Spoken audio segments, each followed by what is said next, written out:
যখন চোখ মেললেন তখন কদম্ববাবু হাঁ। কোথায় সোনার ঘর, কোথায় রূপোর ঘর, কোথায় সেই ঝাড়বাতি বা দেওয়ালগিরি? গল্পদূতের আরও একটি নতুন গল্পে আপনাকে স্বাগত। আজকের গল্প শীর্ষেন্দু মুখোপাধ্যায়ের লেখা কৃপণ। আমাদের চ্যানেলে যদি নতুন হয়ে থাকেন, সাবস্ক্রাইব করবেন আমাদের চ্যানেল এবং প্রেস করবেন বেল আইকন বাটনটি। শুরু হচ্ছে শীর্ষেন্দু মুখোপাধ্যায়ের লেখা কৃপণ।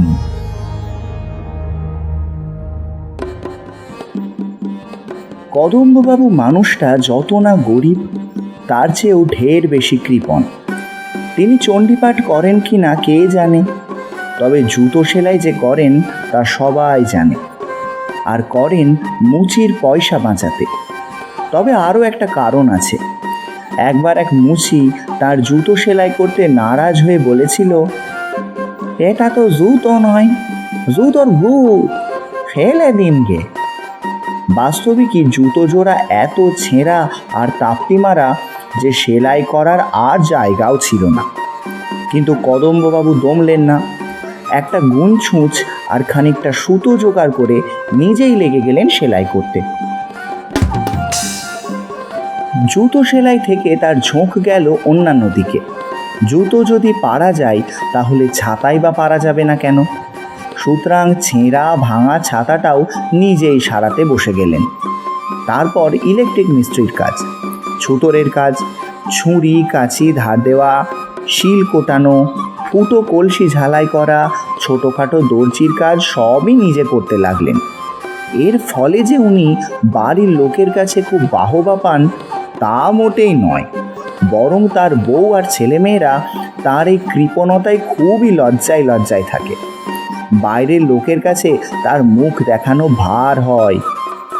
কিন্তু কদম্ববাবু নির্বিকার। পয়সা বাঁচানোর যত রকম পন্থা আছে সবই তার মাথায় খেলে যায়।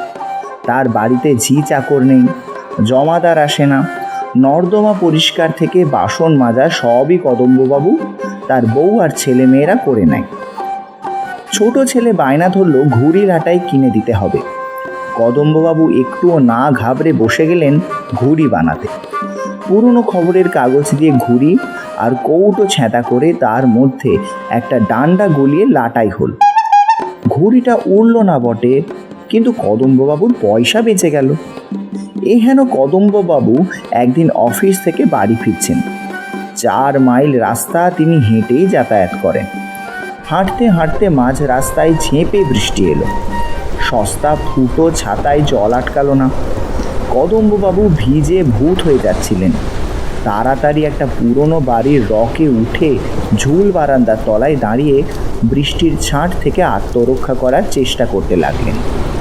হঠাৎ পিছনে প্রকাণ্ড দরজাটা খুলে গেল। একজন বুড়ো মতো লোক মুখ বাড়িয়ে একগাল হেসে বলল, এই যে শ্যামবাবু এসে গেছেন তাহলে, আসুন আসুন, ভিতরে আসুন। কদম্ববাবু তথস্থ হয়ে বললেন, আমি তো শ্যামবাবু নই। না হলেই বা শুনছে কে? কর্তাবাবু দাবার ছক সাজিয়ে বসে আছেন যে, দেরি হলে কুরুক্ষেত্র করবেন।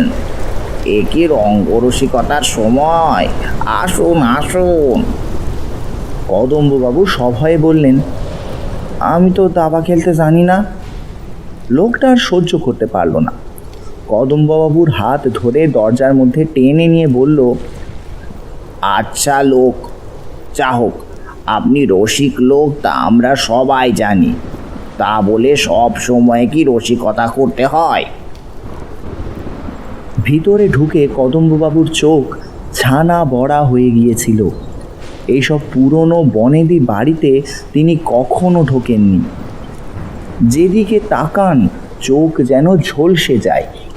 মার্বেল পাথরে বাঁধানো মেঝে থেকে শুরু করে ঝাড়বাতি অবধি টাকার গন্ধ ছড়াচ্ছে। তিনি যে শ্যামবাবু নন, তাকে ভুল লোক ভেবে এ বাড়িতে ঢোকানো হয়েছে, এ কথাটা ভালো করে জোর দিয়ে বলার মতো অবস্থাও কদম্ববাবুর আর রইল না।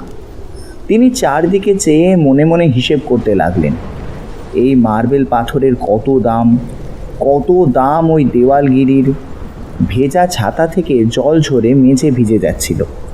লোকটা হাত বাড়িয়ে ছাতাটা হাত থেকে একরকম কেড়ে নিয়ে বলল, এ শ্যামবাবু, এ ছেঁড়া তাপ্তি দেওয়া ছাতা কোথা থেকে পেলেন?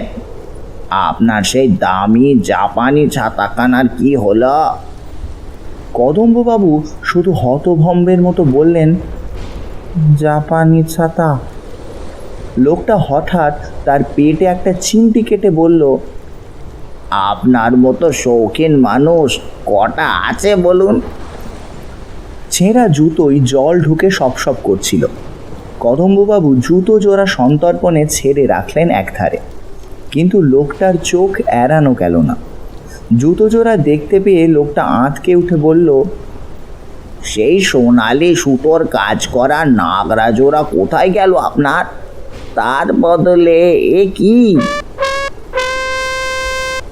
কদম্ববাবু কৃপণ বটে, কিন্তু তিনি নিজেও জানেন যে তিনি কৃপণ।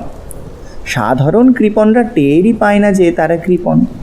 তারা ভাবে যে তারা যা করেছে সেটাই স্বাভাবিক, কিন্তু কদম্ববাবু তাদের মতো নন। তাই লোকটার কথায় ভারী লজ্জা পেলেন তিনি। এমনকি শ্যামবাবু নন এ কথাটাও হঠাৎ ভুলে গিয়ে তিনি বলে ফেললেন, বর্ষাকাল বলে নাগরা জোড়া পরিনি। লোকটা একটু তাচ্ছিল্যের ভাব করে বলল, যা 150 জোড়া জুতো সে আবার সামান্য নাগরার মায়া করবে, এ কি ভাবা যায়? শ্যামবাবু ছেঁড়া জুতো পরে বাবুর বাড়ি আসছে, এ যে কলি শেষ হয়ে এলো। কদম্ববাবু এ কথা শুনে সভয়ে আর চোখে নিজের পোশাকটাও দেখে নিলেন। পরনে মিলের মোটা ধুতি, গায়ে একটা সস্তা ছিটের শার্ট। শ্যামবাবু নিশ্চয় এই পোশাক পরেন না।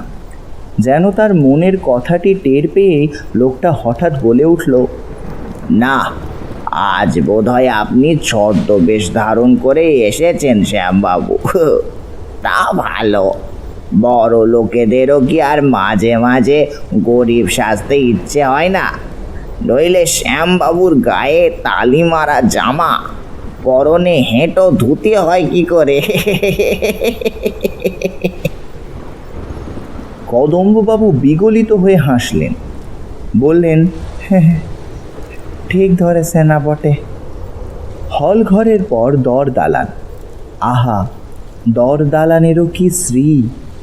দুধারে পাথরের সব মূর্তি, বিশাল বিশাল অয়েল পেন্টিং, পায়ের নিচে নরম কার্পেট। এসব জিনিস চর্মচক্ষে বড় একটা দেখেননি কদম্ববাবু, তবে শুনেছেন। টাকার কতখানি অপচয় যে এতে হয়েছে তা ভেবে তার মাথা ঘুরতে লাগলো। দুধারে সারি সারি ঘর, দরজায় ব্রাকেট বা ওই জাতীয় জিনিসের পর্দা ঝুলছে। দেওয়ালগিরি আর ঝাড় লণ্ঠনের ছড়াছড়ি।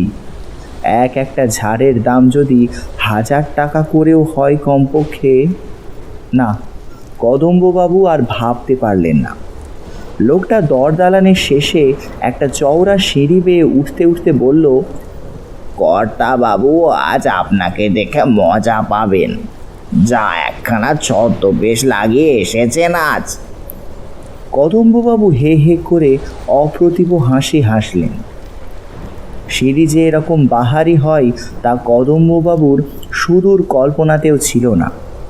আগা গোড়া পাথরে বাঁধানো কার্পেটে মোড়া এ সিঁড়িতে পা রাখতেও তার লজ্জা করছিল। দোতলায় উঠে কদম্ববাবু একেবারে বিমূঢ় হয়ে গেলেন। রাজদরবারের মতো বিশাল ঘর, রূপোয় একেবারে রূপোর হাট খুলে বসে আছে। যেদিকে তাকান সেদিকেই রূপো, রূপোর ফুলদানি, রূপোর ফুলের টব, রূপোর টেবিল, রূপোর চেয়ার, দেয়ালে রূপোর বাঁধানো বড় বড় ফটো। কদম্ববাবু চোখ পিট পিট করতে লাগলেন। লোকটা একটু ফিচকে হেসে বলল, ও লোকি শ্যামবাবু, হ্যাঁ, এ বাড়ি কি আপনার অচেনা? রূপো মহলে দাঁড়িয়ে থাকলেই কি চলবে? কর্তা বাবু যে সোনা মহল্লায় আপনার জন্য বসে থেকে থেকে হেদিয়ে পড়লেন। আসুন তাড়াতাড়ি। সোনা মহল্লা! কদম্ববাবুর বেশ ঘাম হতে লাগলো শুনে। রূপমহলেই যে লাখো লাখো টাকা ছড়িয়ে আছে চারিধারে। কিংখাবের একটা পর্দা সরিয়ে লোকটা বলল, যান, ঢুকে পড়ুন। কদম্ববাবু কাঁপতে কাঁপতে সোনা মহল্লায় ঢুকলেন, কিন্তু ঢুকেই যে কেন মূর্ছা গেলেন না সেটাই অবাক হয়ে ভাবতে লাগলেন তিনি। সোনা মহল্লার সব কিছুই সোনার, এমনকি পায়ের তলার কার্পেটটাই অবধি সোনার সুতোর কাজ। সোনার পায়াওয়ালা টেবিল, সোনার পাতে মোড়া চেয়ার, সোনার ফুলদানি, সোনার ঝাড় লণ্ঠন। এত সোনা যে পৃথিবীতে আছে তা জানাই ছিল না কদম্ববাবুর। তিনি এমন হাঁ হয়ে গেলেন যে ঘরের মাঝখানে একটা নিচু সোনার টেবিলের ওপাশে যে গৌরবর্ণ পুরুষটি একটি সোনায় বাঁধানো আরাম কেদারায় বসেছিলেন তাকে নজরই পড়েনি তার। হঠাৎ একটা গমগমে গলা কানে এলো, এই যে শ্যামকান্ত, এসো। কদম্ববাবু ভীষণ চমকে উঠলেন। চমকানোর আরও ছিল, কর্তাবাবুর সামনে যে দাবার ছকটি পাতা রয়েছে সেটা যে শুধু সোনা দিয়ে তৈরি তাই নয়, প্রত্যেকটা খোপে আবার হিরে, মুক্তো, চুনি আর পান্না বসানো। একেবারে সোনার ঘুঁটি, অন্যধারে রূপোর। প্রত্যেকটা ঘুঁটির মাথায় আবার এক কুচি করে হিরে বসানো। বসো বসো হে শ্যামকান্ত, আর সময় নষ্ট করা ঠিক হবে না। মনে আছে তো আজ আমাদের বাজি রেখে খেলা? এই হলো আমার বাজি। এই বলে কর্তাবাবু একটা নীল ভেলভেটে মোড়া বাক্সর ঢাকনা খুলে টেবিলের এক পাশে রাখলেন। কদম্ববাবু দেখলেন বাক্সের মধ্যে মস্ত একটা মুক্তো। মুক্তো যে এত বড় হয় তা জানা ছিল না তার। তুমি কি বাজি রাখবে শ্যামবাবু? কদম্ববাবু আমতা আমতা করে বললেন, আমি গরিব মানুষ, কি আর বাজি রাখবো বলুন। কর্তাবাবু ঘর কাঁপিয়ে হা হা অট্টহাসি হেসে বললেন, গরিবই বটে, বছরে যার 20 লাখ টাকা আয় সে আবার কেমন গরিব? আগে আপনার তুলনায় আমি আর কি বলুন।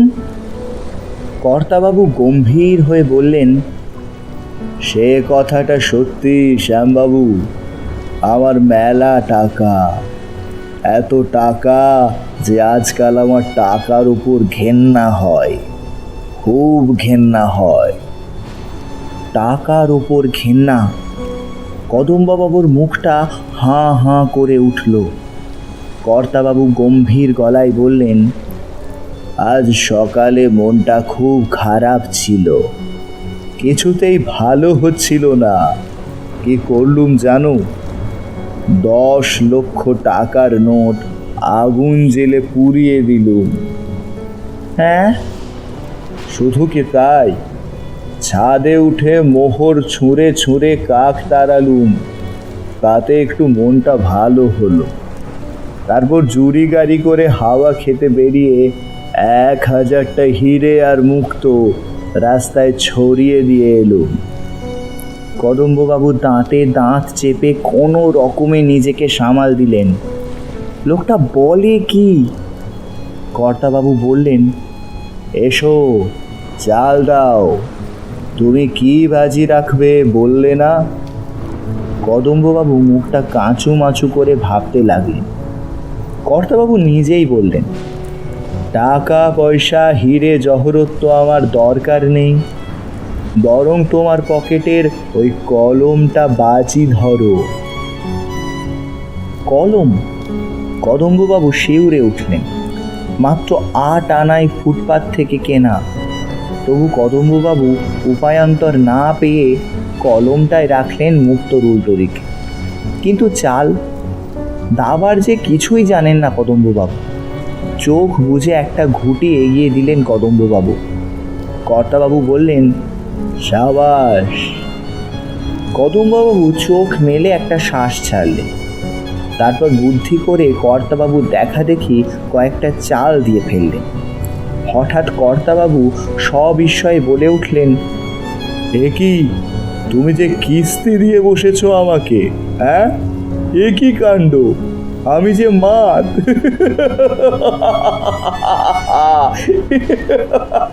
তারপরে কর্তাবাবু হঠাৎ ঘর কাঁপিয়ে হা হা হা হা করে অট্ট হাসি হাসতে লাগলেন। সে এমন হাসি যে কদম্ববাবুর মাথা ঝিমঝিম করতে লাগলো। চোখে অন্ধকার দেখতে লাগলেন, ভয়ে চোখও বুজে ফেললেন। যখন চোখ মেললেন তখন কদম্ববাবু হাঁ। কোথায় সোনার ঘর, কোথায় রূপোর ঘর, কোথায় সেই ঝাড়বাতি বা দেওয়ালগিরি, কোথায় আসবাবপত্র? এই যে ঘুরঘুটি অন্ধকার ভাঙা সোঁদা একটা পুরো বাড়ির মধ্যে বসে আছেন তিনি। চারদিকে চুন বালি খসে ডাই হয়ে আছে, চতুর্দিকে মাকড়সার জাল, ইঁদুর দৌড়াচ্ছে।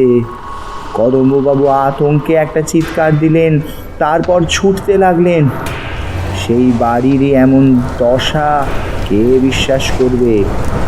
মেঝের পাথর সব উঠে গেছে, সিঁড়ি ভেঙে ঝুলে আছে, দরদালানের দেওয়াল ভেঙে পড়েছে। কদম্ববাবু পড়ি কি মরি করে ধ্বংসস্তূপ পেরিয়ে কোনো রকমে বাইরের দরজায় পৌঁছলেন। দরজাটা অক্ষতই আছে। কদম্ববাবু দরজাটার কড়া ধরে হ্যাঁচকা টান মারতেই সেটা খুলে গেল। কদম্ববাবু রাস্তায় নেমে ছুটতে লাগলেন। বৃষ্টি পড়ছে, তার ছাতা নেই, পায়ে জুতোও নেই। ভাঙা পোড়া বাড়ির মধ্যে কোথায় পড়ে আছে? কদম্ববাবু হঠাৎ দাঁড়িয়ে পড়লেন। তারপর ভাবলেন, সত্যিই তো, টাকা বাঁচিয়ে হবেটা কি? শেষে তো ওই ভূতের বাড়ি। বুক ফুলিয়ে কদম্ববাবু একটা দোকানে ঢুকে একটা বাহারি ছাতা কিনে ফেললেন। জুতোর দোকানে ঢুকে কিনলেন দামি একজোড়া জুতো। তারপর আবার ভাবতে লাগলেন, শুধু নিজের জন্য কেনাকাটা করাটা ভালো দেখাচ্ছে না। তিনি আবার দোকানে ঢুকে গিন্নির জন্য শাড়ি আর ছেলে মেয়েদের জন্য জামা কাপড় কিনে ফেললেন। মনটা বেশ ভালো হয়ে গেল তার।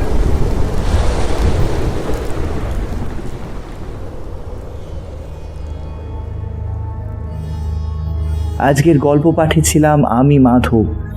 এরকম গল্প আরও শুনতে সাবস্ক্রাইব করুন আমাদের চ্যানেল গল্পদূতকে। প্রতি শনিবার সন্ধ্যা 7টায় আমরা নিয়ে আসছি নানা স্বাদের নানান গল্প।